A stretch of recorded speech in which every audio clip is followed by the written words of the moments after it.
Сайн байцгаана уу сонсогчдоо. Манай өнөөдрийн дугаарт Байгалийн түнхийн музейн үзүүлэн үзэсгэлэнгийн хэлтсийн дарга Намсран Жавцмаа оролцож байна. За бид бол музейн Жавцаа гэдгээр нь бол сайн мэднэ. За сайн байна уу Жавцаа гэх. Сайн байна уу төгөлдрөө. За танд энэ өдрийн мэндийг хүргье. Миний урилгыг хүлээн авч манай подкастт оролцож байгаад маш их баярлалаа. За баярлалаа дүүдэж гисэн баяр хүргэе. Маш сайхан нэвтрүүлэг явуулж байна. Сонсож байгаа би бас. За баярлалаа. За Жавцаа гэх. За энэ музейтэй яаж явж байгаад холбогдчихваа та. Манайд ер нь Монгол улсад энэ музейн чиглэлээр юу яг мэрэгжилтэн бэлддэг юм уу ихтэй сургуулиуд. Та энэ талаас мэдээлэл өгөх юм ойлаа. Тэгээ. За яг хөө Жавцаагч нь бол угаасаа нөгөө амт дуртай. Аавыгаа дагаж явж одоо ингээд янз бүрийн амьтанд их дурлсан.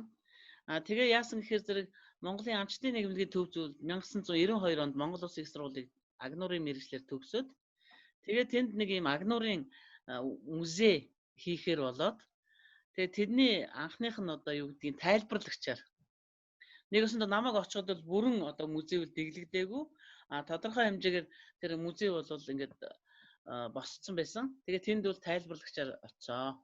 Тэгээ намайг очсноос хойш тэр музей бүрэн гүйцэд одоо ашиглалтанд ороод их гоё болсон. Тэгээ тэрийг бол анх тэр музейд ажиллах гол одоо юуг бол сэдлийг бол миний багш Хуйгийн Сүхбат гэж Агнур зүч хүн байсан. Тэр хүн намайг 2 дугаар курст оюутан байхад хөдөө хээр дагуулж аваад ер нь бол өөрөө би их тэр юунд их дуртай байсан учраас оюутан байх цагаас эхлээл багаас ер нь сургуульд 10 жилийн сургуульд байхаас эхлээд их дуртай байсан. Тэгээд тэрийг гоё ингэж одоо жинхэнэ мэрэгжлийн төвшөнд аваачих зүйлийг бол Хуйгийн Сүхбат гэдэг хүн хийгээд тэгээд Монголын амчтын нийгмийн төв зөвлөлд намайг анх хөтлж аваадсан хүн бол Хуйгийн Сүхбат гэж миний багш байгаа. За тэгээд ер нь бол яг музей гэдэг маань өөрөө их онцлог сонин одоо шинжлэх ухаан л та. Тэгэхээр энэ музей маань өөрөө бол одоо олон шинжлэх ухаануудын уулзвар гэж би боддог. Яагаад гэхээр зэрэг бүхэл одоо шинжлэх ухаануудыг түүхийн шинжлэх ухаан, нийгмийн, байгалийн шинжлэх ухааныг ингээд бүгдээр ингээд нэг дор ингээд бөөгнөрүүлээд одоо нэгэсэнд уулзвар дээр нь байж байгаа ийм шинжлэх ухаан, шинэхэн шинжлэх ухаан гэж би боддог. Тэгээ яг Монгол улсад бол энэ музей судлалаа ийм чиглэлээр бол соёл судлалын чиглэлээр бол одоо соёл урлагийн их сургуульд хүүхдүүдийг бэлтгэж байна. Түүнээс гадна уул нь бол одоо ер нь 80 хэдэн оноос эхлээд би бас тав баримтын юу зөрүү хэлж магадгүй 70 хэд 80 хэдэн оноос эхлээд энэ соёлын сургууль гэж байсан. Тэр соёлын сургуульд бол музей судлалын ангийг нээгээд тэгээ музейн аялал жуулчлал, музей түүх гэсэн чиглэлүүдээр бол хүүхдүүдийг сургаж ирсэн. Одоо сүүлийн үед бол энэ соёл урлагийн их сургуульд нэг соёл судлал гэдгээр болохоос яг жинхэнэ музей гэдгээр нь бол ерөөсөө явахгүй юм л да. Тэгээ би бас их энд бол сэтгэл зовж явдаг. Яг гэвэл олон жил би энэ нөгөө музейтэй холбоотой музейн одоо талаар маш их одоо явж ялангуяа энэ байгалийн чиглэлийн талын музейд одоо Монгол улсад байгаа ганцхан том музей дээр бол ажиллаж миний амьдралын одоо бүх одоо юу гэдгийг ажил төрөл маань энд толбогдож ирсэн. За музей бол мэдээж маш сайхан газар. Тэгэхээр одоо бол ерөнхийдөө яг музейн чиглэлээр мэрэгжилтэн бол яг Монголд бэлтгэхгүй байгаа гэсэн үг үү тэгэхээр. Гэхдээ яг баг зэрэг ер нь бол их л бага хэмжээгээр бэлтгэж байна. Тэгээ ирж байгаа музей дээр одоо ингээд ирж байгаа хүүхдүүд маань өөрсдөө бас их сул байна л да. Би бол энэ боловсон хүчний тал дээр бол асар их санаа тавьдаг. Яагаад гэхээр зэрэг энэ Монголын ялангуяа манай музей, байгалийн шинжлэх ухааны музей бол суурь шинжлэх ухааны музей учраас энд ирж байгаа хүүхдүүд маань өөрсдөө асар их тийм бэлтгэгдсэн байх хэрэгтэй гэж би ойлгож байгаа. Яагаад гэвэл суурь шинжлэх ухааныг өөрчлөх ямар ч боломж байхгүй. Нийгмийн шинжлэх ухаан бол одоо нийгмэд дагаад өөрчлөгдөж болох юм. Гэтэл одоо шинжлэх ухаан маань өөрөө байгалийн шинжлэх ухаан, газар зүй, биолог тэгээд энэ юу чин цаг уур, экологи гэх ингээд бүх юм чин энэ байгалийн шинжлэх ухаанд орчиж байгаа учраас энэ шинжлэх ухааныг мэдхгүйгээр музей судлаач болно гэсэн ойлголт бол ялангуяа энэ байгалийн чиглэлийн юмд бол байхгүй байгаа байхгүй юу. Тэгэхээр манай Монгол Улсын их сургуулийг төгсөж байгаа биологийн одоо биологоор төгсөж байгаа амьтан ургамлаар төгсөж байгаа хүүхдүүд байна. Бас багшин дээдийг төгсөж байгаа хүмүүнлэгийн сургууль гэдэг олон сургуулиудад бол энэ байгалийн чиглэлийн юугаар хүүхдүүд их суралцаж төгсөж байгаа боловч яг үнийг хэлэхэд сүүлийн үед одоо төгсөж ирж байгаа хүүхдүүд маань үнэхээр одоо сэтгэл тийм юу гэдэг юм дэ нэг тийм хангалуун биш байна гэж хэлэх байна. Тэгээд ер нь музей гэхээр зэрэгэл зүгээр л музей судалдаг хүн одоо ийшээ ороод энэ одоо салбарт одоо бид нар ажиллаж болно гэж ойлгоод байгаа байхгүй юу. Тэр бол бас өрөөсгөл ялангуяа бидний байгалийн шинжилгээ ухаан, суурь шинжилгээ ухаан дээр бол тийм ойлголт байхгүй. Давхар баг мэргэжил эзэмшиж биологийн шинжилгээ ухааныг одоо мэддэг хүүхдүүд тэр одоо музейгээр одоо бакалавр ч юм уу, юу ч юм уу, магистр ч юм уу хамгаалах юм уу, доктор ч юм уу хамгаалах юм. Ерөнхийд нь эдгээр соёл судлал гэж нэрлэдэг байгаа боловч үнэн чанартай бол яг тэр байгалийн шинжилгээ ухаантай холбоотой музейнүүд одоо палеонтологийн музей, хуучин үлэг гурвлын төв музей байсан. Одоо байгалийн шинжилгээ ухааны музейнүүд, Нагнуурын музей гэдэг энэ музейнүүд чинь суурь нь өөрөө яг цэвэр байгалийн шинжилгээ ухаан байж иж бас хөгжих тийм үндэстэй байна. За та хэлснээр би аавыгаа дагаад анд их явдаг байсан. Тэгээд яг энэ байгалийн шинжилгээ ухааны салбартай холбогдоод тэгж явж байгаад яг энэ музейд одоо байгалийн түүхийн музейд ажилд орсон байна шүү дээ. Та энэ ажил мэргэжлээрээ хэдэн жил ажиллаж байна? Одоо 29 жил ажиллаж байна. 30 жил амьдралынхаа талаас илүү тийм шүү дээ. Одоо талаас илүү тий. За та байгалийн түүхийн музей энэ бол яг олон шинжилгээ ухааны яг уулзвар зааг гэдэг чинь. Энэ яг юугаараа онцлог вэ? Та яагаад бас ингэж хэлэх болов? За байгалийн шинжилгээ ухаан гэдэг маань өөрөө хүнтэй, амьтантай тэгэл ер нь байгаль дээр байгаа бүхэл цогц юмнуудын нэг юм том юу л да. Одоо нэг би түрүү сая уулзвар гэж хэлжлээ тий. Энэ бүх юмнуудын нэг юм бөмбөлөг одоо өөрийнхөө дэлхийгээр ярих юм бол дэлхий гэдэг маань өөрөө байгалийн шинжилгээ ухаан. Эртний одоо 4.6 тэрбум жилийн өмнө байсан тий тэр архе, портрозой, палеозой, месозой, канезой гэдэг ингээд бүх эренгүүд дотроо галууттайгаа энэ бүхэл бүтнээрээ багтаж байгаа шинжилгээ ухааныг байгалийн шинжилгээ ухаан гэж нэрлэдэг. Тэгэхээр байгалийн шинжилгээ ухааныг үзүүлэхдээ би олон орны ер нь бол дэлхийн нэг 30-аад оронд явсан бэ. Тийм ялангуяа оюутан байхдаа яг гэвэл би чинь Болгарт аялал жуулчлалын Софиг сургуулийн аялал жуулчлалын ангид сурж исэн. Тэгж яхад бол бид нэг оюутан байхад их азтай юм да. Бүх хүүхдүүдийг одоо ингээд сургууль тараал нэг 6 сар 7 сарын үед бол бүгдийн дагуулаад тэр нөгөө Европын орнуудаар явуулчихдаг гэсэн байхгүй юу. Тэгээд тэр сургууль маань өөрөө Британий салбар сургууль байсан манай Софийский университет чинь. Тэгээд тэр хүүхдүүдийг аялал жуулчлалын ангийн хүүхдүүдийг дагуулад бүхэл одоо тэр аялал жуулчлалын талын одоо музей судлал тэр зочдуудад судлал бүх төрлийн одоо юутай холбоотой тэр одоо аялал жуулчлалтай холбоотой бүх зүйлүүдийг бид нарт үзүүлж тэр сайхан одоо Эрмитаж чинь тэр гоё одоо Луврын музей энэ чинь айл эрт 80 он жагсагч нь яваад үзчихсэн. Энэ бол аз л та бид нар Монгол улс бид нарыг тэг сайхан одоо боловсон хүчнээ бэлтгэхэд тэр гоё оронтой холбож өгч тэнд сурах боломж гарсан байхгүй юу. Тэгээ яг би бол ингэж боддгийг нөгөө багаасаа хөдөө өссөн Монгол хүүхдүүд маань угаасаа нүүдэлчин соёл иргэншлийн ахуйнтаа ингээд өөрсдөө бүр ингээд дотор нь өссөн. Одооны багш нар биологийн багш нар одоо газар зүйн багш нарын төрөл ингээд нэг дөрвөлжин хан дунд байсан хүүхдүүд тэгээд тэр дөрвөлжин хан дунд байгаа хүүхдүүдэд л хичээл заагаад ахаар чинь тэр нүүдэлчдийн соёл иргэншлийг яриад тэр байгалийн шинжилгээ ухааныг яриад ямар ч нэмэргүй шүү дээ. Тэр хүн нүдэрээ үзэж харсан юм тэрэн дээрээ тулгуурлаад эрдэм ном одоо ном эрдэмтэй болж сургууль соёлын төгсөж тэр агуу зүйлийг хоригдлуулж байгаа байхгүй юу. Тэгэхээр чинь нэг өсөндөө онд дадлах хоёр хоорондоо нийлээд нэг юм том бөмбөлөг үүсэж байгаа гэсэн үг. За тэгээ эндээс би бол хамгийн их одоо миний энэ музейд холбогдол ач холбогдол өгöd байгаа юм нь юу гэхээр зэрэг энэ чихмэлийн асуудал. Чихмэл хүн өнөөдөр нэг одоо амьтныг агнаад тэрний арсыг хэрэглэхгүй за яг зүгээр өвсөн тэжилтэй амьтууд махыг хэрэглэж байна. Арсыг нь бол баг хэрэгцээгүй шахуу хайдаг те. Ерөөсөө хүмүүс ч одоо хэрэглэхгүй хайж штэ. Тэрийг бид нар нэгэнт тэр амьтан одоо амин байхгүй болсон юм чи тэр амьгүй болцсон амьтныг хүнд үзүүлэхэд бол энэ бол асар том зүйл. Яагаад би ингэж хэлээд байгаа юм гэхээр зэрэг тэр олон амьтдыг одоо ингээд хэдэн 100 км бензин зараад хэдэн 100 км ядраад очиж үзнэ гэдэг бол маш хүндрэлтэй. Тэгэхээр тэрийг яг авцраад чихмэл хийгээд энэ бол ийм амьтан. Одоо юу гэдгийг ойд хээрийн бүсэд амьдардаг аргал гэдэг амьтан. Энэ аргал гэдэг амьтан нь бол өвсөн дэжэлтэй амьт юм өчнөө олон юу гэдгийг удаа одоо төлөв гаргадаг.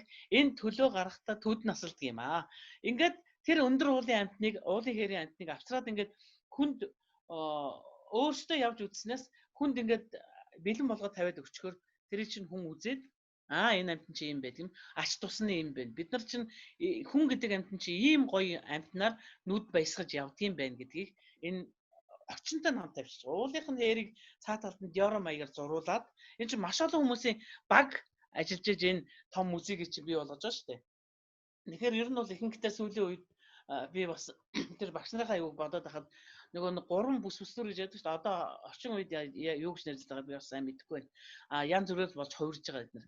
Тэгэхээр ер нь бол бид нар тайг ойтхээр тэгээд говь цөлгээд ингэ явчихдаг шүү дээ. Тэгээ энэ юугаараа диором хэлбэрээр музей гэдэг маань ерөөс хамгийн гоё нь диором хэлбэрээр. Нэг өсөндөө хэсэг бүлэг одоо тэр амьтныг нэг уулын хээрд амьдардаг амьтныг орчныг бүрдүүлээд тэнд давсараад ингэ тавьж байгаагаараа онцлогтой бөгөөд тэргээрээ маш олон одоо соён гэгэрэл биологийн шинжилгээ ухаан, ялангуяа газар зүйн шинжилгээ ухаан, тэр дотор байгалийн шинжилгээ ухааныг цогцоор нэг дотор ингэ нэг кабинет дотор авсраг үзүүлчихэж байгаагаараа их онцлог байгаа юм. Тэгээд энэ чихмэлийн бол би шинжилгээ ухаан гэж ойлгодог. Багш нар бол зарим нэг улсууд бол энийг бас бүдэн зөвшөөрдөг юм билээ. Би бол чихмэлийг одоо докторийн ажлын нэг хэсэгт нь оруулсан байгаа. Яагаад гэхээр зэрэг чихмэл гэдэг маань өөрөө урлаг байхгүй. Маш гоё урлаг. Дотор талд нь бол ерөөсөө баримл болчихж байгаа байхгүй. Тэр амьтны одоо булчин шүрмс нь гойных нь булчин ямар байх хэвээр юм. Чээж хэлбэр нь ямар байх хэвээр юм. Урд мөчин, хойд мөчин, тэгээд тэр хэлбэр дүрс нь анатом нь ямар байх хэвээр гэдгийг яг жинхэнэ каркас ангидаад каркасын дээр өвсөөр ингээд уралчилж байгаа байхгүй юу? Өвс. Би бол яг тантай санал нэг байна л да. Энэ яг энэ музейн үзмрүүдийг бэлдэн гэдэг бол нарийн шинжлэх ухаан гэж би бол боддгийн. Яагаад гэвэл тэр яг байгаль дээр байж байгаа тэр яг амьд амьтныг яг аль болох яг тэр байгалийнхаа амьд төрхөөр нь одоо музейд одоо таслахаан тийм ингээд амьдруулна гэсэн үг шүү дээ. Тийм насныхаа. Тэгэхээр чинь энэ хооронд чинь нүдний өнгө яах вэ?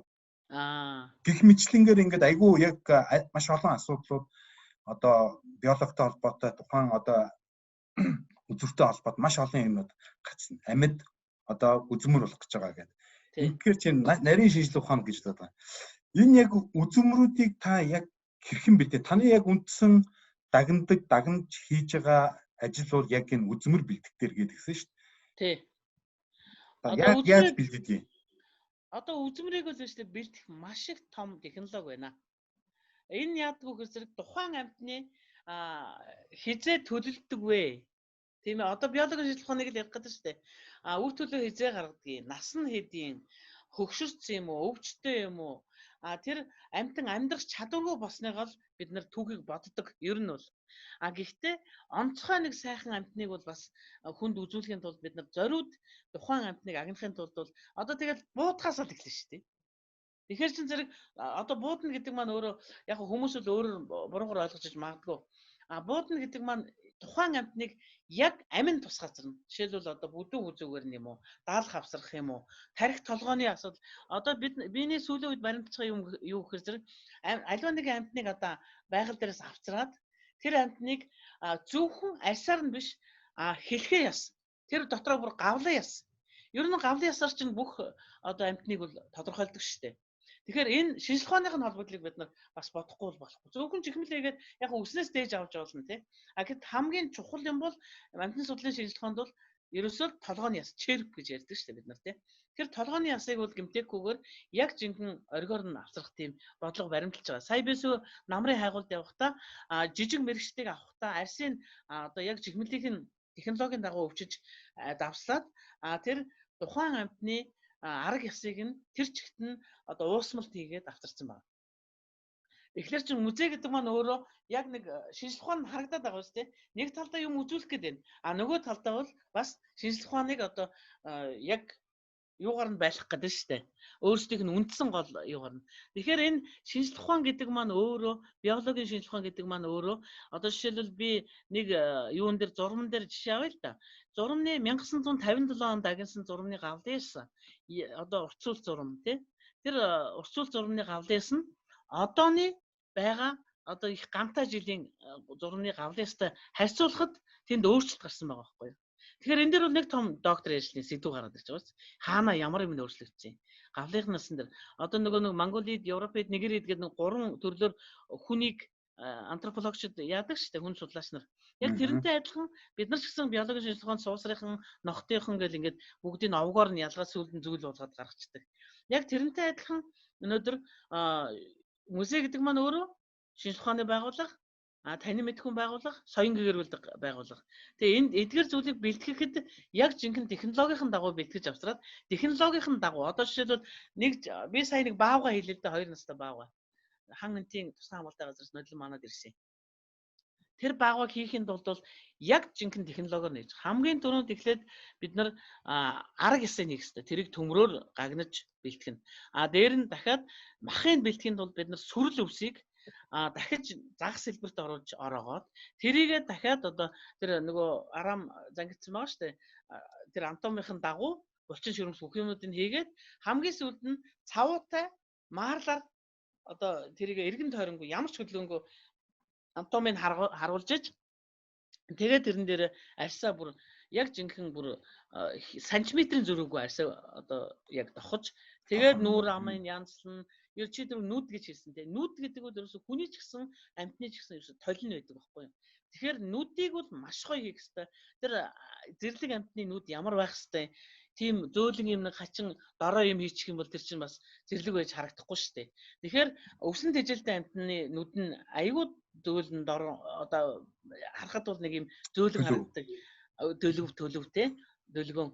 Тэгэхэд махан эдштэй амьтад гэдэг бол цаанаа нэг юм вольт одоо хүчтэй гүжирхэг гэдгийг харуулахын тулд тийм гоё одоо гялтгалсан гоё тийм нүд хийх жишээтэй. Тэгээд ингээд ер нь ялангуяа музейн шинжлэх ухаан гэдэг маань өөрөө шинэхэн бөгөөд тэр дотроо байгалийн шинжлэх ухаан гэдгийг авч яваа музей гэдэг маань их одоо технологийн дагуу бүх зүйлийг хийхгүй болвол ядаж л одоо нөгөө хэвэнгийн ирвэг хэрэгс нэг айхтар юм биш үү? Тэр чинь нөгөө өвсөж юу ч үйдэд дуусах жишээлээ. Тэрийг яг технологийн дагуу арьсаа боловсруулалт хийх. Арьсны боловсруулалт гэдэг чинь бас их чухал. Тэгээ арьсыг одоо яг яаж бэлддэг? Та нэг амтан хээрээс олоод ирлээ. Цуглуулад ирлээ. Арьсаа яаж бэлддэг? Үс нь одоо унахгүй байхад олон жил хадгалж арьсыг бол ингэнэ төгөлдрөө хамгийн түрүүнд бидэнд арьсыг бол ерөөсө зөв технологиор өвчиж авна. Агнсан арьсыг.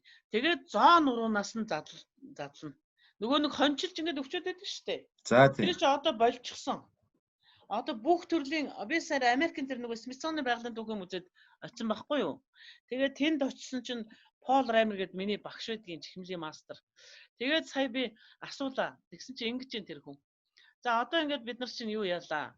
Нөгөө хөөсөнцрөөр хийгээд исэн чинь хөөсөнцөр гэдэг маань өөрөө дотроос халт юм бэ. Тийм шатах юу их магадлалтай. Тэгээд дээрэс нь нөгөө арьсаар тэр хөөсөнцөр дээр чинь арьсыг нөмрөгчгöd музей чинь дээрэс нь нөгөө ингээ гэрэл тусгачаар тэгээд шатамхай одоо шатах тийм процесс бол аюух тийм байна гэж байна. Тэгэхээр энийг бид нар яахаа ёстой юм гэхээр зэрэг яг хуучны Оросын технологиор нөгөө арматур төмрөө зангидаа дээр нь өвсөө одоо загас хэлбэрээр боогоод тэрийг яг тэр нөгөө хэлбэрийн дагуу болгож яаж ингэх юм бол арьс нэгдүгээр төшлөдөө маш удаан жил хадгалагдах боломжтой. Яагаад гэвэл зэрэг арьсанд байдаг тодорхой хэмжээ одоо бид нар дээр үед ярьдаг байсан нөгөө мараалын илэгдэлд орно гэдэг. Тэр чинь нэг усанд арьсанд одоо ялва нэг юм дотор байгаа ус нь байхгүй уснаас одоо тэр задрал үүсээд байгаа байхгүй юу. Тэгэхээр арьсанд дах ус тэр тухайн сүрэл өвс биш үү одоо нэг усанд тарианы ишээр тэр хийдэг байхгүй юу. Тэгээд тэр хоёр ч хоорондоо ус нь одоо нэг усандаа ингээд хоорондоо харилцсан бие биендээ ингээд тусламж үзүүлээд байна шүү дээ. Юу гэдэг юм да одоо нарийн юугаар нь бол хоорондоо ингээд зөгтчээд байна. Тэгээд ингээд удаан жил хадгалагдаж байна. Хамгийн гол нь хадгалтын нэмийг зөв хийгээд технологийн дагуу хийгээд байх юм бол нэг ширхэг одоо яг энэ Орос технологиор хийсэн Герман технологиор хийсэн тэр жих юм бол 100 жилийн настай байх боломжтой байна гэж. Би яг наадад чинь 100 жилийн настай хэрэг санаанд орлоо та Смитсоны музейн тэр яг артл тэр агуулгах руу орж үзсэн л дээ. Тэгэхэд Монголоос очсон дахин арьс одоо 1902 оных байлуу 6 оных байлуу дахин арьс байж байгаа байхгүй тийм. Юуны манайх чинь тий дахин арьс. Тэр бүр ингээд өнгө нь ямар гоё байсан гэж яг ингээ бүр ингээд гундаж мундс ямар ч юм байхгүй, ямар тоос шороо байхгүй. Ингээд үнэртэнгүүд нэг жоохон тэр бодисны үнэр байгаа мó тэр нэг юмний үнэр байна. Тий, уугсны үнэр. Арьсууд ерөөсөө ямар ч тийм халзарч зулгарсан тийм юм юу ч ажиллагдахгүй байна. Тэгэхээр яг энэ музейн энэ үзмөрүүдийг удаан жил аль болох амьдруулах тал дээр л одоо та ажиллаж штт. Тэгж байгаа. Тэгээ одоо би боловсон хүчнүүдийг бэлдэж байна өөрийнхөө гарын. Тэгээ одоо хамгийн гол нь шүү тийм төгс хүн гэж байхгүй л те өөрөө яваад ангаа хийчдэг, авчирсан арьсаа одоо боловсруулчдаг, түүнийг чихмэл хийгээ тавина гэдэг үл энэ баг 5-6 хүний ажил байхгүй юу? Яг технологиор нь одоо жишээлбэл юугаар нь явах юм бол нөгөө нэг юмны нэг дараалал гэж байна шүү дээ тий. Тэргээр нь явна гэх юм бол 4-5-6 хүний ажил. Энэ багийн ажил байна шүү дээ. Баг ажил байхгүй юу? Тэгэхээр ганц хүн яваад байна гэдэг бол нэгдүгürt одоо юу гэдгийг нас нь хөгшөрж байна. Хоёрдугаард энэ хүн чинь мөнхийн биш тий. Тэгэхээр зэрэг өөртөө яг ингээд харж агаад үнэхээр тэр юм хийх одоо хүсэл сэтгэлтэй усуудыг би яг нөгөө жишээлбэл энэ арсыг аягүй сайн өвчөд халимлцдаг хүүхдийг дараагаар нь тэр одоо өвсийг маш сайн одоо технологийн дагуу ороочдөг хүүхдийг дараа нь тэр цавуудаад наадаг хүүхдийг гэх мэтлэнгээр яг хамгийн сүүлд нь тэр бүх нөгөө амьтныхаа нүрийг тэ янзалдаг гар хямс сурууг нь янзалцдаг тийм хүмүүсийг технологийн дагуу нэг нэгээр нь бэлдэж байна би. За баярлалаа. Музейн үзмөрүүдийг бэлтгэхийн тулд агнадаг. Гэтэл бусад орнуудад яадаг юм? Бас ингэж агнадаг юм уу? Агнадаг. Энэ бол мэдээж одоо жишээлбэл Смитсоны музей чинь Пол бол надад ярьжсэн би маш олон удаа Африкт очсон. Тэ? Африкийн одоо тэр нөгөө саваны гоё юмнууд байдаг шүү дээ амьтад. Тэднийг бол одоо зөвшөөрлөлтэйгээр гэж байгаа. Агнадаг гэж. Манайх бол үнэхээр бол гайхамшигтай л да. Монголчууд нөгөө нэг Болгарын Пловдив хотод намайг оюутан байхад аюул олон удаа юугаар очиж исэн нөгөө трофеен үзэсгэлэнгээр шилдэг олзоо үзэсгэлэнгээр тэгээд энд очиход бол Монгол бол ерөөсөө дэлхийн байгалийн музей юм а гэдэг нэр өгсөн байсан шүү дээ хүмүүс. Тэгэхээр зэрэг манай Монголоос очсон бүх төрлийн одоо шилдэг олзууд шинжлэх ухааныхын нэр бол трофе гэж нэрлэдэг байгаа юм тий. Энэ трофеен үзэсгэлэнд очсон юунд бол Монгол дандаа нэгдүгээр байранд орж исэн. Хамгийн урт эвэр, хамгийн урт том одоо эрвэлсний арьс, хамгийн урт цалгаатай одоо жишээлбэл нөгөө нэг юуны Янгричи аюул хоолойн цаг цалгаа гэж нэрлэдэг шүү дээ. Тийм хамгийн том баавганы гавлын яс гэх мэтлэнгээр хамгийн урт соёотой хүдэр энэ төр гэдэг. Тэгэхээр энэ монголчууд маань одоо өнөөдөр яг би бол сүүлийн үед ингэж бодож байгаа. Аль болохоор амтан агнахгүй байх тал дээр нь. Тийм ээ. Ер нь юунууд бол Пол харин сүүлд намайг очиход гэжсэн Жавцмаа ийм байна. Энэ амтан агнаад ахаар зэрэг ингэ цөөрөөд байна. Тэ? Ялангуяа одоо өсвөр насны үр төлөө өгөх боломжтой одоо ийм эмэгчингүүд бол агнах хэрэггүй юм байгаамаа. Би одоо сүүлийн үед нэг ийм технологи боловсруулж байна. Тухайн амтны арсыг тэ яг нөгөө нэг хиймэл аргаар, искусственний аргаар яаж хийж болох уу гэдэг дээр би бас санаа тавьж ингээд залуучуудтай хамтарч ажиллаж байна гэдээ ярьж ин лээ. Тэгэхээр зэрэг би ч гэсэн бас ийм бодолтой байгаа. Зөв. Ер нь музей гэдэг маань өөрөө том шинжлэх ухаан, шинжлэх ухаан. Тэгэхээр энэ шинжлэх ухааныг ялангуяа байгалийн чиглэлийн одоо зүйлүүдийг жижиг мэрэгчд ч юм уу одоо юу гэдгийг туулаа хэлбэртэнгүүд ч юм уу эднэрийг хэрхэн одоо өөр юмар орлууч хийх боломж байдгүй гэдэг. За яг нэг залуу бол ингэж ярьж байна лээ. Бид нар одоо ингээд юуны Кайнусан эрдний 4-р үед мөслөгийн үед байсан энэ амьтдыг ялангуяа арсан зааныг те хийх гэж байгаа гэдэг. Тэгээ энэ арсыг бол бид нар одоо баг бидний тооцоос 20-30-аад одоо тийм адууны арс бид нар цуглуулчаад байна. За. Ярьж ин л. Тэгвэл тэр бол яг олон байгаа нөгөө хүн өөрөө тэжээдэг те өөртөө нэг ойрхон байдаг тийм амьттай бол орлуулаад те өнгө зүсийг харж агаад орлуулах боломж бол их байд юм байна гэж би бас дотроо бодож явсан. Би ингэж боддгийм л да Жавзагч. Манайд амтны өрөөлөн байдгүй бүхэл бүтэн улс үжиж. Яг одоо энэ тэнд нэг ганц хоёр газар ингээд хувь хүмүүс ажиллаулаад байгаа байхгүй. Гэтэл миний бодож байгаагаар энэ амтны хүрээлэн музей хоёр цуг байх хэрэгтэй болоо гэж боддог байхгүй. Одоо ямар нэгэн байдлын хоёр хоорондоо хамааралтай. Жишээ Смитсоны бол өөртөө хүрээлэнтэй, музейтэй. Тэгэнгүүт тэр музей дээр байсан амьтад хөгшрөөд үхдэг тэр коллект амьтдын үгсэн амьтдын тэр цуглуулах. тэгээ цуглуулгыг мөдийн шууд аваад янзлаад үзмрээ болгодог гэдэг ч юм уу. Ийм нэг цогц юм байх хэрэгтэй болов гэд би бодоод. Тэгэхгүй хэдий бас бид нэр одоо буу өрөөд явах уу?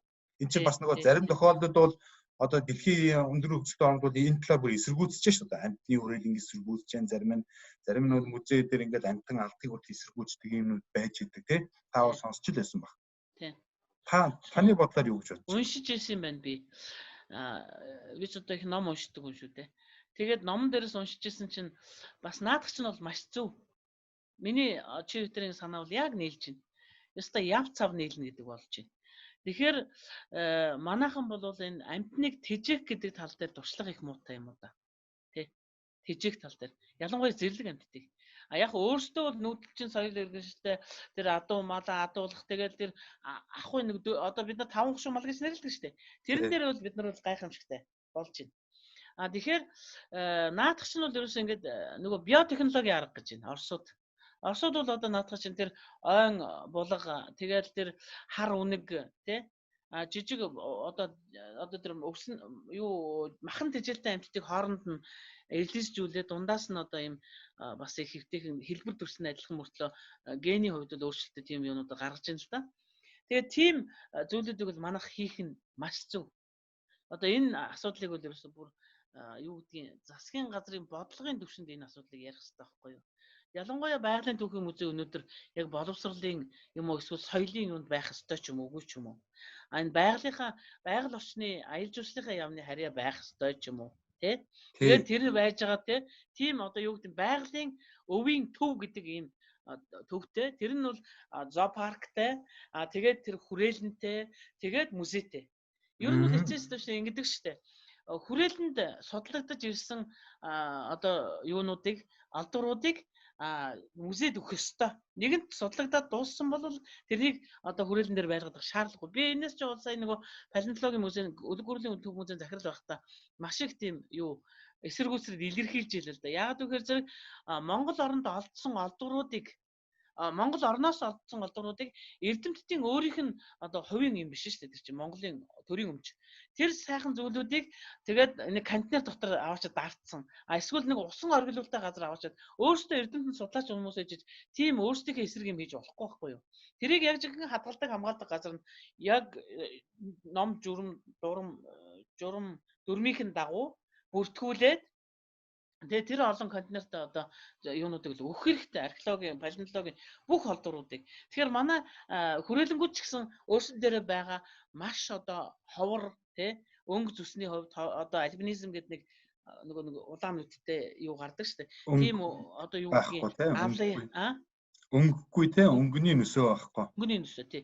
Тэгээд тэр юунууд нь өнгө нь өөрчлөгдсөн яг тухайн амьтныхаа өнгө төснөөс өөр болсон.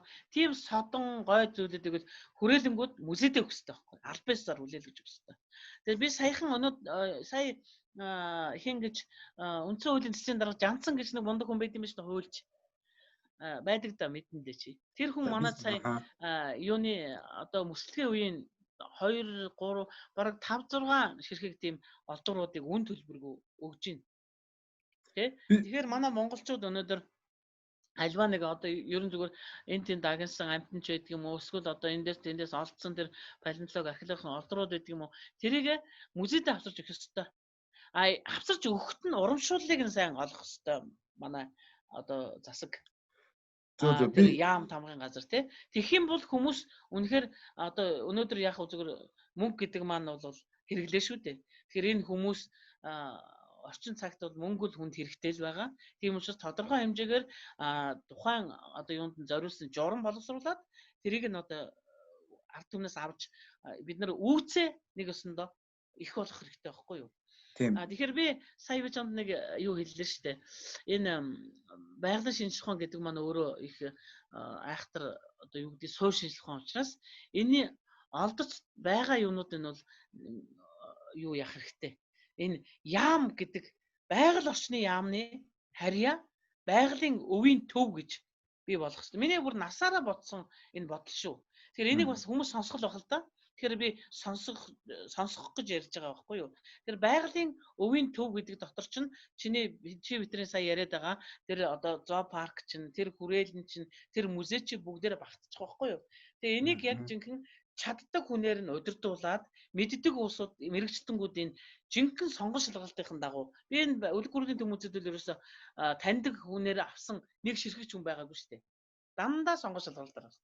Тэгэхээр тэр хүмүүстэй эргүүлээд буцаагаад нөгөө хүмүүстэйгээ нөгөө юу тооцоход одоо юу гэдэг хямд ажил ярьж албан ёсны яхад маш их сайхан байдгийн байлээ. Тэрийг үл би сая захирал хугацаанд мэдэрсэн шүү дээ. Би энд яг юуг манайх бол энд одоо таны хэлдгээр музей судалгааныхан лаборатори амтны хүрээд эдгээр гэдэг нь нэг цогц байх хэрэгтэй гэдэгтээ би яг санал нийлээд. Жишээ нь бол гадныхан бол тийм биш. Музей чинь дотроо хоёр янз байна шүү дээ одоо. Байгалийн түүхийн музей гэдэг энэ үзмэрийн хэсэг. Үзүүлэнгийн үзмэр. Тэгэнгүүтээ нөгөө талд нь болохоор систематикийн хэсэг гэдэг нөгөө нэг үзмэрүүдэд бэлддэг энэ тэндээс ирсэн цогцолгууд англилд үү те англилд 9 саяны хэлдэг тэр энэ тэнд очиад хүрээлэн дээр байгаа хувь хүмүүст байгаа судалгааны тэр мах их материал үзүүлэнгүүд биш. Энийг нь цуглуулдаг. Тий. Байх хэрэгтэй те. Цуглуулгын менежмент хийдэг хүмүүс. Тий. Музей бол үзүүлнэ. Тэр үзүүлэх энэ тэндээс олон газараас цугларч ирсэн тэр үзмрүүдийг бүгдийг нь яг зориултын дагуу, стандартын дагуу олон жил хадгалдаг байх хэрэгтэй. Тэрэн дээр нь очиж судалгаачнаас судалгаа хийдэг байх хэрэгтэй. Яг үнэ. Тэ? Энэ дээр үдээс бэлэн маш их тийм судалгааны том нөөц байгаа байхгүй. Яг ийм рүү бид нэр цаашид бас явах нь бол зөв болов зүгээр би зүгээр хөвөний бодол дотроо тэгж бодож байна. Зөв. Одоо яг ямар шүүх нөхцөл байдал одоо яг ямар шүүхэн байна вэ? За сая та бол заримаас ингээд дурдлаа мэдээж тий. Яг өнөөгийн нөхцөлд манай энэ үзмрүүд маань ер нь хангалттай байж чадчихэв үү? Та юу гэж бодож байна? За ер нь бол одоо хангалттай 100% гэж хэлж чадахгүй л дээ. Гэхдээ одоо яг өөрийнхөө нөгөө тогоон дотроос нь хоолоо идчихэж муу хэлэх нь хаашаа. Ер нь бол бодит үннийг харахад бол хадгалалт хамгаалтын тал дээр үнэхээр манай Монголын одоо энэ ядаж л байна шүү дээ. Барилга нь зориултын бос байна шүү дээ. Тэгэхээр чин тэр юмыг яаж хадгалах юм? Ойлгомжтой үстэй. Дотор нь ажиллаж байгаа хүмүүс бол боловсон хүчний хувьд бол сайн боловсон хүчингүүд байна. Бэлтгэгдэж байна, тий? Яг зөвхөн бүр бүгдээрээ бишээ гэхэд тодорхой хэмжээгээр хариуцсан зүйлүүдээ одоо хийх боломжтой нөхцлөөр нь хангаад өгчих юм бол тэрийг хийх чадвартай боловсон хүчингүүд бол музейд ялангуяа манай музейд бол байлгүй яг уу. Тий. Тэгээд энэ нөхцөл байдлаар нь болцоогоор хангах гэхээр санхүүжилтийн асуудал яригдаад эхэлж байгаа. Тэгээд санхүүжилтийн асуудал яригдана гэдэг маань цаашаага тухайн музей одоо хэрхэн ажиллах вэ те боломж нь одоо нөхцлөөр нь хангаад өгчих юм бол тэр дотор ажиллаж байгаа боловсон хүчингүүд бол ер нь сүүлийн үеийн залуучууд жоохон стооцвол те зарим нэг нь бол бас зөвхөн тэр юу гэдгийг одоо ном уншихаа болчиход байна шүү дээ хүмүүс чинь. Энэ номыг биш те завсмагч нэг юм хэлий.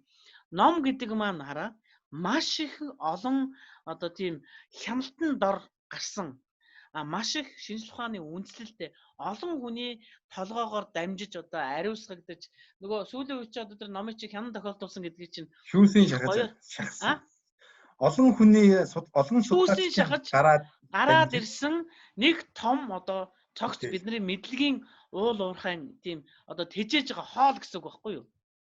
Тэгэхээр залуучууд маань өнөөдөр номоо уншихгүй байна.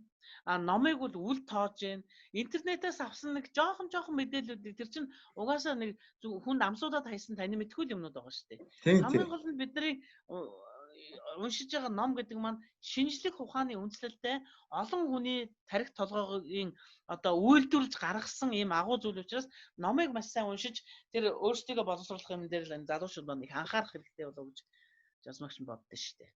За тэр манай дээр ерөөсөө тэр үзмрүүдийн хадгалалт хамгаалалт бид нэр жоохон сулаа гэдэг та түрүүнд бас дурдлаа. За дөнгөж олон жил болсон хуучны гэж маш олон хүмүүс эсэргүүцсэн байгалийн түүхийн музейн барилгаа нураачлаа. Шинийг одоо барьж байна. За та энэ шинэ барилга маань хэр стандартын дагуу вэ? Та юу гэж бодож байна? Яг музей стандартад нийцсэн барилга баригдаж чадж байгаа болов? Би яг үнийг хэлэхэд тэр талаар ямар ч мэдээлэл байхгүй байна. Тэгэхээр зэрэг би тэрийг яг тийм юм гэж хэлэхэд хүнд. Гэхдээ стандартын дагуу барих ёстой тэрийг. Тэгэхээр энийг стандартын дагуу барихад юу хэрэгтэй вэ гэхээр зэрэг концепц хэрэгтэй. Үзэл баримтлал хэрэгтэй. Би үлэг гүрлийн төв музейд Монголд анх удаага концепц хийсэн. Өнөөдөр үлэг гүрлийн музей байхгүй болсон боловч үлэг гүрлийн төв музейн үзэл баримтлалыг би боловсруулад зөвхөн миний ганцаарангийнх нь хийсэн юм биш. Маш олон хүмүүсийн одоо бичсэн номноос маш олон хүмүүсийн одоо өөрсдийнх нь үлдээсэн тэр өөрсд нь оюуны одоо их том уран бүтээл гэж нэрлэх юм уу? Оюуны одоо бүтээлүүдээс би тэрнийг нь өөрийнхөө төвшөнд анализ хийж боловсруулж гаргасан тийм том зүйл. Тэгэхээр тэрэн дээр юу гэж хийсэн байна вэ гэхээр энэ үзмрийг нэг ширхэг одоо үзмрийг дэглэхэд цаана ямар одоо юу хийх ёстой юм? Үзмэр одоо диорам гэдэг рүү хэлээд ирсэн тэр хагас дугуй хэлбэртэй юу хийхин тулд хичнээн шиг хадаас тэр барилгынх нь юу нь одоо барилгынх нь одоо юу гэдгийг юу барилга байгууламжийнх нь цахилгааных нь юу хаана байх хэвтэй. Тийм. Тэр стандарт байх хэрэгтэй. Стандарт бүх стандартыг тэр үзэл баримтлал дээр тусгаж өгсөн. Тэгэхээр хэдэн ширхэг хадаас хэдэн ширхэг одоо юуны цахилгааны одоо тэр нөгөө юу залгуурууд хэдэн ширхэг одоо юунууд тэр яг чинь байрлуулж байгаа диарамны арт талын тэр нөгөө усны дулааны пар байна шүү дээ тийм ээ. Тэр нь хэд байх вэ? Тэрнээс хэдэн сантиметрийн хол байх вэ? Гэх мэтлэнгээр ерөөсөө тэр зөвхөн ганц теорем хийхэд тийм юм байгаа юм чинь хэдэн удаа давтагдана. Тэр чинь палеонтологийн юмнууд орж ирнэ, байгалийн шинжилгээ ухааны орчин үеийн байгалийн шинжилгээ ухааны амтан ургамлын юмнууд орж ирнэ. Тэгээд дээрэс нь хүүхдүүдийн боловсролын өрөө орж ирнэ гэх мэтлэнгээр тэн дээр чинь ерөөсөө цогч юм яваад байгаа байхгүй юу? Тэр арьс сурвалжлалтын лаборатори орно, палеонтологийн лаборатори орно, геологийн лаборатори орно гэх мэтлэнгээр шавжны лаборатори орж ирнэ. Тэр болгоны стандартын дагуу хийсэн байж энэ бол жинхэнэ одоо бидний өнөөдрийн хэлээд байгаа байгалийн шинжилгээ ухааны музей болж чаднаа л гэж хэлэхээр. Одоо тэгэхээр тийм стандарт байхгүй гэсэн үг үү? Гэхдээ одоо яг тэрний талаар л одоо манай музей дээр үл ерөөсөө тийм одоо бид нарт дээд газраас гэдэг юм уу бид нар ч нөгөө өндөр босоо юугаар явж байгаа сууд шүү дээ. Тэндээс бид нарт мэдгдсэн юм алга. Яг нь манай музейхэн, манай захирал болон манай хилцийн дарга нар хоорондоо нийлээд хэдүүлээ яг нөгөө үлэг гүрлийн музейн концепц хийе гэсэн төлөвлөгөөг л бид нар одоо төлөвлөсөн явж байна. Эхнээсээ эхэлсэн одоо бид нар хийгээ явж байгаа гэсэн. Тэгвэл энийг одоо маш хурдлуулах ёстой юм биш үү? Тэгвэл нөгөө байшингийн чинь баригдаад эхэлсэн биз дээ. Ер нь байшин бол баригдаж эхэлнэ гэж нэг тийм тэр хаваар явж байгаад би харсан л да бас мэрэгжлийн хүний хувьд сэтгэл мань зовж явдгийн хувьд би харсан нэг тийм 2-3 давхар байлуу 4 давхар шахуу тийм нэг араам гэдэг юм уу та босгосон бай харагдсан. Гэхдээ бол яг байгалийн түүхийн музейн жинхэнэ өөрийнх нь юу гарсан тийм одоо архитекторын юу бол биш гэж бодож байгаа юм би. Тэр бол нэг хов хүнээс л авсан юу болов уу гэж л сонин хэвлэлээс тийм мэдээлэл авсан. Тэгэхээр одоо манайх хэрвээ байгалийн түүхийн музейгээ хийнэ гэж бодож байгаа бол мэрэгчлэнгүүдтэйгээ суулгаад яамных нь хоорондоо ярилцаад тэгээд ер нь ажлын хэсэг байгуулад тийм ээ албан ёсоор тэгээ энэ дээр бол айл хэзүүрийн юунуудад гарцсан байжж тэрийг үндэслэж тэр барилга баригдана гэсээр тэр үзэл баримтлал байхгүйгээр барилга баригдана гэсэн тийм байна. Харин тийм. Энэ ялангуяа энэ байгалийн түүхийн музей дээр жишээ нь амтны хэсэг дээр үл тэ амтан ургамлын хэсэг дээр үл агаар жуулалт яах вэ? Чийгшил яах вэ? Тэгээд адаглал хамгийн нэг энгийн нэг жишээ нэхэд хаалга төлөвддгүү гал давтдгүү хаалга байх хэрэгтэй шүү дээ. Тэгэлгүй яах вэ? Тэ гэх мэтчлээ энийг бол одоо таад манай ерөнхийд миний зүгээс бас санаа зовоод унчлаа яг үнийг хэлэхэд. Одоо нэг каркадын босчихсон байдаг. Гэтэл одоо дотоод юм нь удахгүй хэрэгчлээс нь дараагийнээс ингээд орно. Ингээд ямар ч тийм стандартгүй нэг нийтийн орон сууцны барилга шиг баригдчих үү. Энэ дээр бас яг ойрхон энэ салбарт дотор нь ажиллаж байгаа хүний яг мэрэгжлийн хүмүүсийн зүгээс таад маань бол яг дэшигээ хэлж юмнуудаа дотоод засал чимэглэл одоо юу дотоод архитектор нь ороход бол таад бол хажууд нь цуг байж байх хэрэгтэй юм байна шүү дээ. Ер нь бараг л тийм. Тий. Тэгэхээр одоо ер нь яг зөвхөн бүхэл хүн шүүмжлэлтэй л хандж байна. Ер нь энэ соёл урлагийн байгууллагуудыг л их гарчиж штэ. Ер нь дээрээс анханасаа би 29 жил музейд ажиллахад ер нь музей бол ерөөсөө дандаа л нэг хөөрхий юу гэдгийг энэ том юунуудын чинь засгийн газрын чинь том одоо юунуудаас тендерээс ч юм уу эсвэл нэг айхтар мөнгө төгрөгийн санхүүжилтийн юмнаас дандаа л нэг одоо юу гэдгийг үлдсэн юмыг нь л авч идэг тий.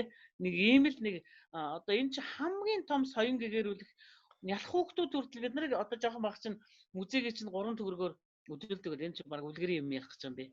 Тэгэхээр заавалчгүй очиж үздэг. Тэрэндээс үлдсэн юм маань өнөөдөр соён гэгэрүүлэх юм чинь ингээд хүний хүүхдэд чинь нэг 3-5 хооронд хүүхдэд чинь нэг бүх юм ингээ мэдээлэл аваад цуглуулцдаг гэдэг шиг яг тэр үед үзчихсэн юм нь л одоо хүртэл миний санаас гарахгүй байна шүү дээ. Тэгэхээр хүн төрлөختөн яг л энэ хөгжлийн процесс нь надтай л адилхан явж байгаа шүү дээ. Тэгэхээр энэ хүүхдүүдийг бага наснаас нэглээд манайх бол үлэг гүрлийн төв музей бол байгуулагдаад би ч одоо тэгэл үлэг гүрэл бол ярина шүү дээ. Өөрөө яг анх гардаж би болгосон болохоор бяцхан палеонтологч гэдэг нэг 10 наснаас 15 насны хооронд хүүхдүүд. Өндөг гэд бүр жоохон цэцэрлэгийн насны хүүхдүүд. За тэгээ хамгийн сүүлд нь Dino Baby гэдэг эрдэмшилгээний баг хурал. Ийм 3 цогц хөтөлбөрийг бид нар боловсруулад хүүхдүүдэд айгүй том мэдээлэл өгч. Энэ үлэг гүрэл гэдэг юмыг огт мэдэхгүй мөртлөө тэр хүүхдүүд өөрсдөө төсөөлөөд тархиндаа ингээд суулгацсан үр жимсэнд байж байгаа юм чинь тэрэн дээр нь бид нар шинжлэх ухааны үндэслэлтэй тань мэдхэн хөөрхөн нэвтрүүлгүүдийг хийгээд өөрсдөр нь одоо шилбэл өндөг гэд янгууд хүүхдүүд зураг зурдаг байхгүй нөгөө цэцэрлэгийн насны хүүхдүүд. За тэгээ бяцхан палеонтологч гингүүд энэ хүү одоо бидний үзүүлээд байгаа үзмэр хэрхэн хөдөөнөөс зөөвөрлөгдөж одоо тэр говь цөлд байж байгаа тэрийг ингээд нэг эрдэмтэн судлаач хүүхдүүд сэргээн засварлагч нар очоод тэр асан байдаг юм өндөг байдаг юм зөөвөрлж авчраад авчирсан юм яг нөгөө лабораторид оруулаад тэрийгээ сэргээн засварлаад сүүлд нь тэр доторх гадна талынх нь одоо тэр өндөг хаана байрладгийг орчныг бүрдүүлээд өөрсдөө бүр биеэрээ хүүхдүүд яваад ингээ хийгээд ирэхээр ирээдүйн палеонтологчд бий болох гол одоо суурийн 50-д хүчин гэж байна шүү дээ. Тэгээд тэр хүүхдүүд өөрсдөө тэр үзэж харсан юмараа юу бичиж байгаа. Илтгэл тавьж байгаа. Тэр нь Dino Baby гэдэг эрдэмшилгээний баг хурал. Хүүхдүүд зориулсан. Тим хөөрхөн нэвтрүүлгүүдийг явуулсан. Одоо байгалийн түүхийн музей яг одоо нөгөө нэг хоёр музей хоорондоо нийлээд бас нэг жоохон эвэндээ орохгүй жоохон ингэж. Гэхдээ ерөнхийдөө бол орчлоо. Тэгтээ байгууллагын удирдлагууд хоорондоо их нийтж тэгээ зөв байх юм бол хамт олон бол сайхан бүрэлдэхүүн тогтдог гэдгийг бол одоо энэ шинэ байгуулагдсан 59 хүний бүрэлдэхүүнтэй байгалийн түүхийн музей бол харуулж байна л да. Тэгээ эмэгтэй хүн учраас бас хичнээн одоо тэднийд ажиллахгүй 7-8 жил болсон ч гэлээ гэсэн хамт тэр тогооноос гараад ирсэн учраас энэ хамт олонны хооронд нь одоо сайхан эвтэй найрамдалтай гоё эв түнжинтэй байх асуудал дээр л би маш их анхаарал хандуулж хамт олонноо бүрэлдэхүүн тогтоход нь хувь нэмрээ оруулж явна да. Тэг яг би юу яасан л да сая өнгөрсөн 8 сард юу ütсэн динозаврын музейг очиж анх удаага үзсэн 2 хүүхдэд дагуулж байгаа. Яг тэгвэл тэгэхэд бол яг тэр хэсэгчлээд тэр байж байгаа тэр одоо дисплейнүүд үзүүлэнгүүд бол ямар ч сан байгалийн түүхийн музейд байснаас бол хамаагүй сайжирснууд мэдэгдсэн. Гэхдээ талбай хэмжээ маш жижигхэн санагдана. Тэгин. Тий, талбай хэмжээд үзүүлэнгүүдийг тэр хуучин музейн тэр үзүүлэнгүүдийг нэг жижигхэн газар авч бүгдийг бөөгнөрүүлсэн юм шиг санагдаад. Тий, яг нөгөө засварын асуудал чинь нөгөө хүнд орчоод талбай бол их бий. Одоо ер нь бол нийтдээ бараг 12 мянган метр квадрат талбай бол байна. Ашигтай талбай. Манай одоо Ленин музей дотор. Энэ Ленин музей чинь бол ер нь бол юм шигтэй. Азта бараг анх удаа музейн зориулалтаар байсан барилга байхгүй. Зөв. Тэгэхээр энэ дотор яг зүгээр байсан юмнууд нь лентэй холбоотой байсан боловч дотор нь тавигдчихсэн юмнууд бол дандаа баримл, уран зураг тэгээ нэг хиймэл байдлаар ингээд өтөр хүнтэй холбоотой юмнуудыг хийгээд тавьсан боловч яг үндэл өнөөдөр бид нар үлэг гүрлийн музей, байгалийн шинжлэх ухааны музей байхад бол бас хүндрэлтэй. Яа чиний дөрөвний хэлдэг нөгөө агааржуулалт, салхивч тэгэл одоо нөгөө нэг шатдаггүй хаалга цонхноос ахуулаад энэ асуудал бол хүнд. Ер нь бол ерөөсөө тэр засварын асуудал 80 оноос хойш ашиглалтанд орсноос хойш ерөөсөө огт хийгээгүй юм байна. Би бас нэг хэсэг хугацаанд явсан Америкт байлаа шүү дээ. Тэгэхэд бол сум одоо манайхаар сум болгон музейтэй 2-3 өрөөтэй тийм музей байна. Бүр том хэдэн давхар том одоо динозаврын музей хүртэл байж байна. Тэгэхээр тэндээс бол яг таны хэлдэг тэр хүүхэд байхдаа 3 төгрөгөөр үзчихсэн тэр музей үзчихсэн тэр өсөд тарихнаас гардггүй гэдэг. Одоо манай хүүхдүүд бол яг энийг л ярьдаг байхгүй. Хамгийн их ярьдаг нь тийм музей гоё шүү. Тэр тэндээсэн тэр Science Center гоё шүү. Тэр музей гоё шүү. Яг тэднийг ярьдаг байхгүй. Бас тэр динозаврын музей байдаг байсан. Тэнд нэг очиход хүүхдүүд тоглодог. Болонтой нөгөө нэг палеонтологч чи яг тэр дэвтэ тоглож байна. Элсийг холдуулаад амга доороос нөгөө нэг динозаврын яс идэх зохиогоод баярлал. Баярлал. Иймэрхүү тийм яг хүүхэд өөрөө ингээд хүрдэг, гараараа мэдэрдэг. Тиймэрхүү үзүүлэнгүүд бас их хэрэгтэй юм шиг санагдсан л да. Манай яг одоо шинэ музейд маань магадгүй хийгдэх бах. За энэ та шинэ музейтэй бол ерөөхдөө нэг холбоо байхгүй гэдэг жишээ. Ер нь төлөвлөгөөгөөр ер нь хэдэн оноос ашиглалтанд орох юм? Гэхдээ ер нь бол яг засгийн газрын юугаар бол 22 он гэхэд байгалийн түүхийн музейг ашиглалтанд оруулна, 23 онд ашиглалтанд оруулна гэж янз бүрийн тийм тоон мэдээллүүд өгж байна. Тэгэхдээ аль болох хурдан орох тусмаа л Монголын ард түмэн, дэлхийн ард түмэн, монголчуудын одоо бүтээн байгуулсан энэ сайхан зүйлийг үүсгэх нь дамжиггүй. Тэгэхдээ миний ганцхан зүйлэн дээр харамсаж явдаг юу гэхээр зэрэг энэ байгалийн түүхийн музейд ажиллаж байхад ч гэсэн ерөөсөө л гаднаас ирж байгаа хүмүүс динозаврыг үзээ явъя л гэдэг. Дэлхийн олон оронд динозавр музей байгаа. Энэ эрээн төртөл байгаа боловч дотор нь байгаа юм дандаа хиймлэг. Манайх бол дандаа жинхэнэ одоо хүүхдүүдийн ярьдаг бол ориг жинкнээсээ олдурууд нь байж байгаа. Тэгээ энэ музей маань хэрвээ цаашаа ингээд үргэлжлээд явсан болвол өнөөдөр манай одоо Монгол улсын энэ юу гэдэг юм да одоо нэг том мөнгө хоримтлуулж орж ирэх валютын тийм том их үүсвэр байсан гэж би дотроо бодож явдаг.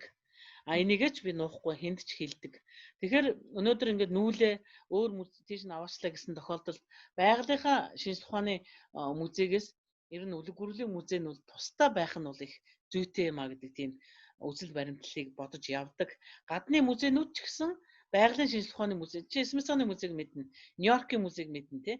Тэгээд нөгөө юуны Дрекслийн их сургуулийн хажуу талын нөгөө байгалийн шинжлэх ухааны музей гэдээ байдаг шүү дээ бас тий. Тэр мөр чинь бол тусдаа дандаа үлэг гүрүүлтэй холбоотой, эртний амьтан ургамалтай холбоотой үзэгнүүд нь тусдаа музей хэлбэрээрээ.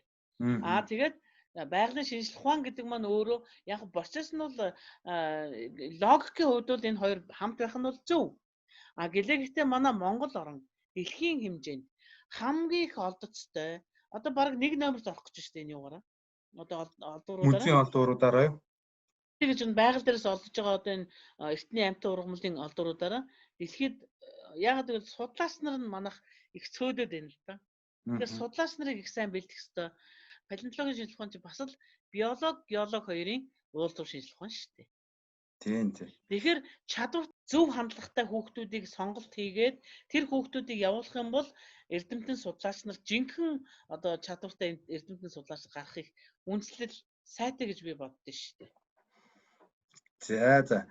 За ерөөс жавцаагчтай бас нэлээд сайн ярилцлаа.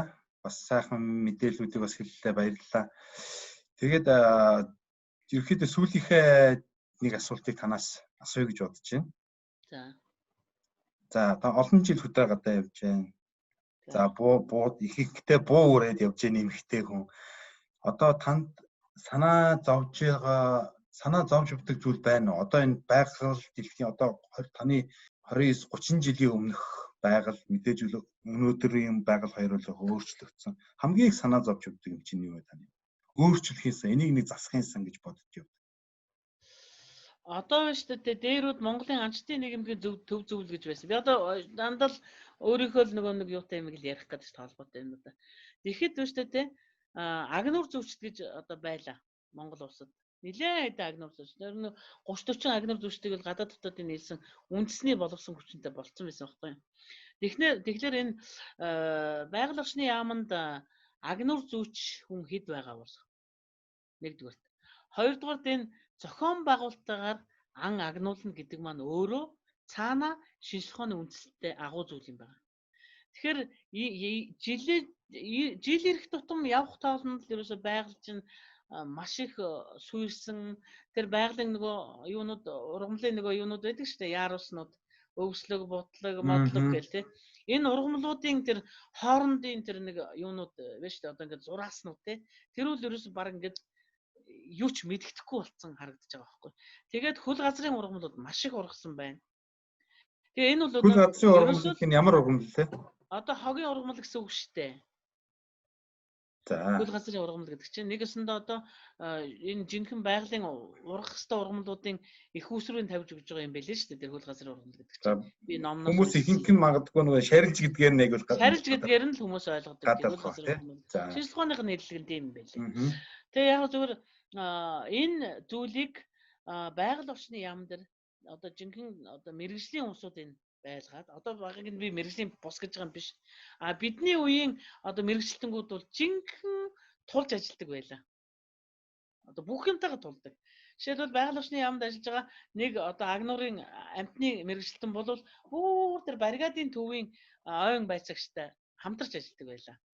Тэгээд тэр зүйлүүдийг одоо жинхэнэ зохион байгуулалтаа хийхгүй болвол нэрээ үнийг хэлэхэд энэ ан агнах асуудал те тэр ургамлын одоо ургац те энэ самар жимсний асуудал энэ чинь үнэхээр байгаль өөрөө өөрийгөө л ингэж юу яаж явж байгаа болохоос биш хүн ер нь тэр байгалийн юу нөхөн сэргээх юм бол бараг л хийхгүй шүү дээ. Одоо тэр нэг өвлийн цагаан охтныг олон гээд устгаад хороор байхгүй болгоод байгаа чинь маш буруу байхгүй юу?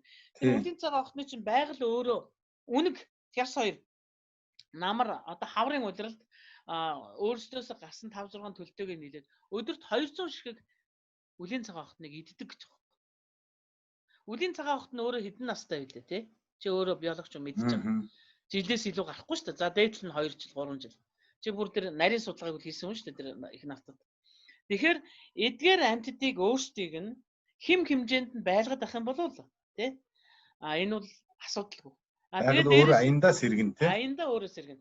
Тэгэхээр байгаль орчны аялал жуулчлалын яам байгаа нь чинь энэ агнуурын юун дээр нь маш их ач холбогдол өгөөд агнуурын ойн талынх нь одоо тэр хилтэс байдаг юм уу газар байдаг юм уу тэрийгээ бас нэлээд сайн ач холбогдолтой болгож боловсон хүчнүүдээ ч гэсэн тэндээ хоримтлуулж чадвартай сайн одоо хүмүүсээ тэнд одоо оршин тогтнуулах байдлын байнгын нөгөө одоо энэ нэг намын юугаар ингэж өөрчлөгдөхгүйгээр тий тэр тэнд нэг юм боловсон хүчин чадвартай хүмүүсээ байнга байлгаж явахгүй болвол нэг хүн нэг юм хийгээд хайцсан нөгөөх нь араас нэрж байгаа мэдгээ байж байгаа. Жишээлбэл манайх нэг ангийн зөвшөөрөл авъя гэдээ аваад өгсөн чинь өгсөн үн нь халагдсан чинь дахиад нөгөө бичгээ ирээд олох байж. Гэх мэтлэнгээр энэ залгамж юмыг төрийн энэ залгамжийн агуу юмыг ялангуяа байгалийн шинжлэх ухааны яамн дээр бол ерөөсөө бүр яг байлах ёстой л гэж би бодож байгаа. Хэрвээ тэхгүй бол ер нь Монгол одоо энэ байгалийн шинжлэх ухаан байгалийн энэ сайхан одоо өөрмөс бид нар ч бүр онгон байгальтайгаар нэрд гарч ялла шүү дээ Монгол.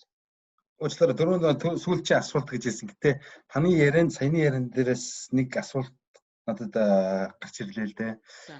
Энэ одоо музейнүүд хувьд байх ёстой юм уу? Эсвэл улс энийг бол заавалчгүй бодлогоор авчих ёстой юм уу? Ер нь бол яг музейн улсын чанартай музейнүүдэд бодлогоор авчих ёстой. Хувийн музей байгуулахыг бол хинч байхгүй шүү дээ. Одоо хаах тийм манад хууль дүрм журм байхгүй хүн музей байгуулж болно.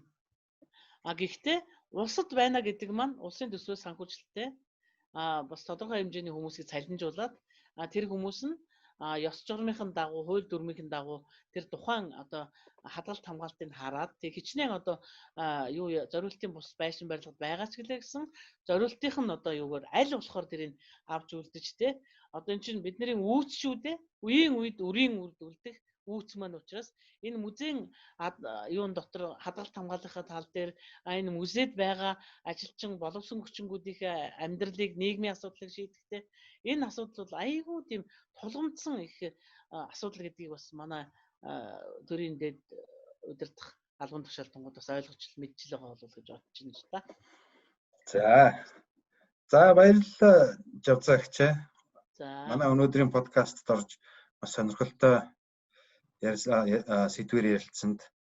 За энэ бол би бол бас яг энэ салбарт байгаагүй хүний хувьд бол яг энэ музейд бас яг санаа зовж явж байгаа. Сүүлийн одоо хэдэн жилийн процессыг хараад бас энэ бол заавалчгүй бид бол ийшээ анхаарлаа хандуулахаас өөр арга байхгүй. Энэ бол бидний үр хожтой үлдээх залуучууд ялангуяа суурьшиж байгаа биднэрт бидний үр хөвгөд маш их хэрэгтэй.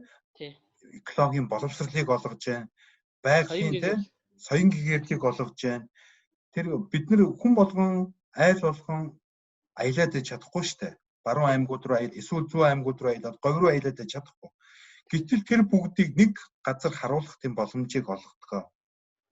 Хажуугаар нь миний бас санаа дотроо бас нэг бодож явдаг юм бол цаашид энэ бас музейм маань яг энэ олон улсынхаа жишгээр олон улсад ямар жишг стандарттай байдгийг тэрнийхэн дагуу энэ байр савн суудсан баригдаасаа гэж хүсэж байна. Мөн бүр цаашлах юм бол энэ маань яг шинжлэх ухааны том салбар судалгаа шинжилгээний лаборатори гэдэг тал руугаа бас давхар хөгжөөсэй гэж бас хүсэж байна. Тэгээд өнөөдрийнхөө подкастыг энэ хүргээд дуусгая. Баярлалаа Жавзаагч. Жавзаагч нэг үг хэлье.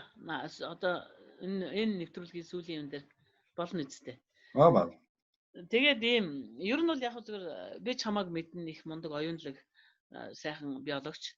Тэгэхээр би нэг бодоод байгаа ийм сэдвийг чи өнөөдөр яг энэ нийгэмд хэрэгцээтэй үед нь одоо юу гэдэг нь сэдэж гаргаж байгаа дүүдээ маш их баярлалаа. Тэгээд энэ хүү одоо чиний хийж байгаа ажил үйлс чинь өндрөөс өндөр амжилтыг хүсье. Жавзмагч нь буруу зүрх янз бүр юм ярьсан байж магадгүй.